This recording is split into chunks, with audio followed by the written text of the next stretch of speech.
اگر آپ ایسی جگہ پر چلے گئے کہ جہاں پر نماز پڑھنے کے لیے پاک زمین ہے ہی نہیں، جتنی بھی زمین ہے وہ سب کے سب ناپاک ہے اور نماز کا وقت ہو چکا ہے، تو اس صورت میں آپ کیا کریں گے؟ کہاں نماز پڑھیں گے؟ تو اس مسئلے کو تفصیل سے جاننے کے لیے اس ویڈیو کو آخر تک دیکھتے رہیں۔ بسم اللہ الرحمن الرحیم۔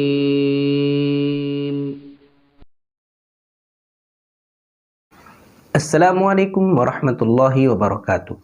میں مفتی سرفراز شیخ آپ سبھی کا تہہ دل سے استقبال کرتا ہوں ہمارے ادارے جامعہ محمودیہ کی چینل دین سیکھیے میں۔ یہ ہماری 23ویں مجلس ہے۔ آج کی اس مجلس میں نماز کی تیسری شرط زمین کے پاک ہونے کے متعلق ضروری اور اہم مسائل بیان کیے جائیں گے۔ تو چلیے آج کی اس مجلس کو شروع کرتے ہیں۔ نماز پڑھنے کے لیے زمین کا پاک ہونا ضروری ہے۔ نماز پڑھنے کے لیے زمین کا پاک ہونا ضروری ہے۔ اگر کوئی آدمی ناپاک زمین پر نماز پڑھتا ہے تو اس آدمی کی نماز صحیح نہیں ہوگی۔ نماز پڑھنے کے لیے زمین کا پاک ہونا ضروری ہے، کیا مطلب؟ زمین کے پاک ہونے کا مطلب ہے کہ ہم جب سجدہ کرتے ہیں تو سجدہ کرتے وقت زمین پر جتنے اعضاء لگتے ہیں جیسے پیر، دونوں ہاتھ، ناک، پیشانی وغیرہ، ان تمام سجدوں کی جگہ پاک ہونی ضروری ہے۔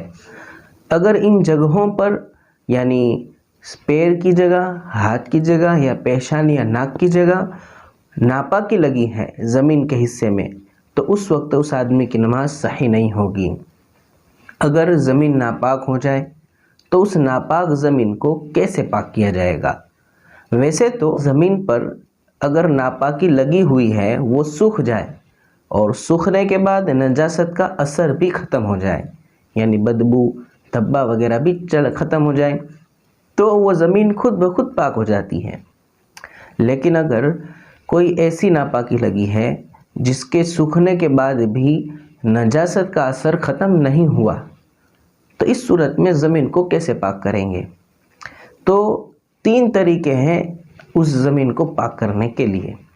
نمبر 1، اگر زمین نرم ہے جس کو کھود سکتے ہیں تو زمین کے اس ناپاک حصے کو کھود کر الگ کر لیا جائے تو باقی بچی زمین پاک رہے گی۔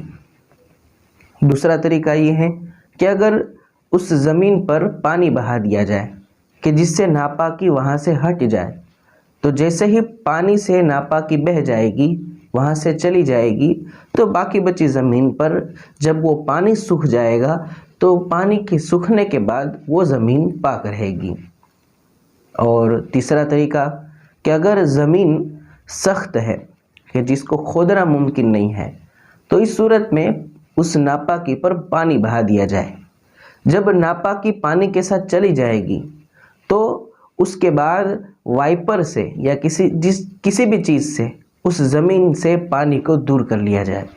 جب زمین سے پانی کو ہٹا لیا جائے گا، دور کر لیا جائے گا تو باقی زمین پاک رہے گی۔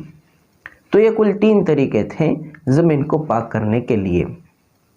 یہی حکم ان چیزوں کا بھی رہے گا کہ جو زمین سے لگی ہوئی ہے، جیسے کہ دیوار ہے، مکان کی چھت ہے یا پیڑ پودے ہیں، یہ سب بھی زمین سے لگے ہوئے ہیں تو ان تمام چیزوں کا بھی یہی حکم رہے گا۔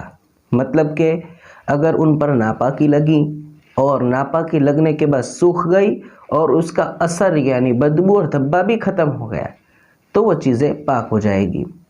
یا پھر اگر بدبو دھبا ختم نہیں ہو رہا ہے تو پانی سے اس چیز کو پاک کر لیا جائے، دیوار کو پانی سے دھو لیا جائے، پیڑ پودے ہیں ان کو پانی سے دھو لیا جائے تو وہ چیزیں بھی پاک ہو جائے گی۔